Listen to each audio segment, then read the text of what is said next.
जय शिवराय मित्रांनो मुख्यमंत्री माझी लाडकी बहीण योजनेचा डिसेंबर आणि जानेवारी महिन्याचा एकत्रित वितरित केला जाणार हप्ता वितरित केला जाणार का, याकडे सबंध लाभार्थी महिलांचं लक्ष लागलेलं आहे। याच्या संदर्भातील जे काही घडामोडी आहेत त्या सुरू आहेत आणि याच पार्श्वभूमीवरती आपण पाहिलं होतं की निवडणूक आयोगाच्या माध्यमातून आता काय निर्णय दिला जातोय याकडे सगळ्यांचं लक्ष लागून राहिलेलं होतं। मित्रांनो, काँग्रेसच्या माध्यमातून एक पत्र पाठवून निवडणूक आयोगाला हा हप्ता निवडणुकापूर्वी वितरित न केला जावा, निवडणुका झाल्यानंतर हे दोन्ही हप्ते एकत्रितपणे वितरित केले तरी चालतील, अशा प्रकारची एक विनंती केलेली होती।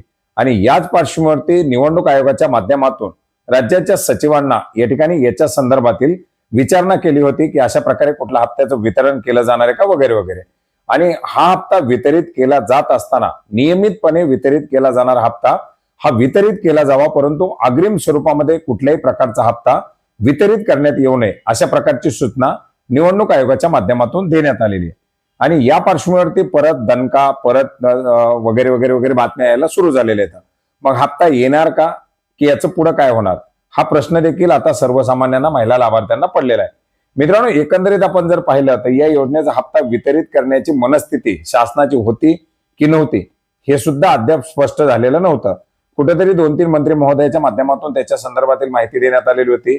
या पार्श्वभूमीवर हप्ता वितरित केला जाणार अशा प्रकारच्या चर्चा सुरू झाल्या आणि खरोखरच हप्ता 14 तारखेला वितरित केला जाणार आहे अशा प्रकारची पुन्हा माहिती समोर आली।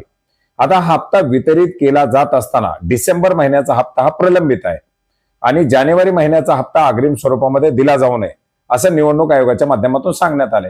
परंतु निवडणूक आयोगाच्या माध्यमातून सांगण्यात आलेलं जे आहे त्याची आणि आता सध्या वितरित होणाऱ्या हप्त्याची कुठल्याही प्रकारचे संबंध लागू शकत नाही, कारण या मुख्यमंत्री माझी लाडकी बहीण योजनेचा जो काही हप्ता आहे हा प्रत्येक महिन्याच्या 15 तारखेला वितरित केला जाईल अशा प्रकारचा शासनाचा निर्णय आहे।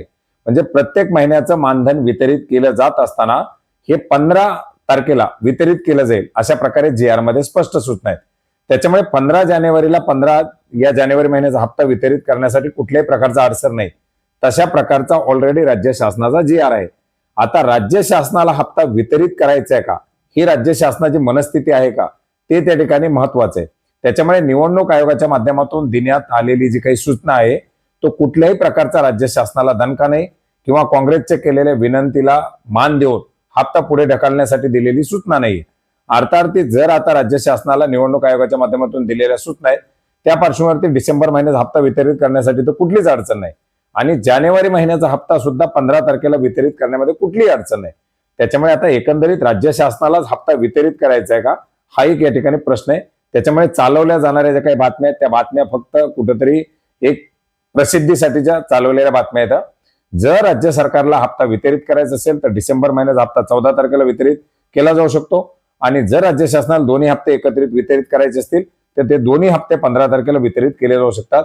निवडणूक आयोगाच्या माध्यमातून याच्यामध्ये कुठल्याही प्रकारची आडकाठी आणलेली नाही, फक्त अग्रिम स्वरूपात वितरित केला जाऊ नये अशा प्रकारच्या देण्यात आलेल्या सूचना आहेत। आणि अग्रिम स्वरूपामध्ये हप्ता वितरित हा फक्त 14 तारखेला होऊ शकतो। 15 तारखेला केला जाणारा वितरित हप्ता हा नियमित वितरण असणार आहे। त्याच्यामुळे आता एकंदरीत राज्य सरकार यावरती काय पावलं उचलतंय, हप्ता वितरित करतंय की नाही करतंय आणि काहीतरी कारण आता ही निवडणूक आयोगाची आचारसंहितेची किंवा काँग्रेसच्या माध्यमातून टाकण्यात आलेली याचिकेची कारण दाखवून हे पुढे ढकलतंय हे आता या ठिकाणी पाहण्यासारखं आहे। धन्यवाद।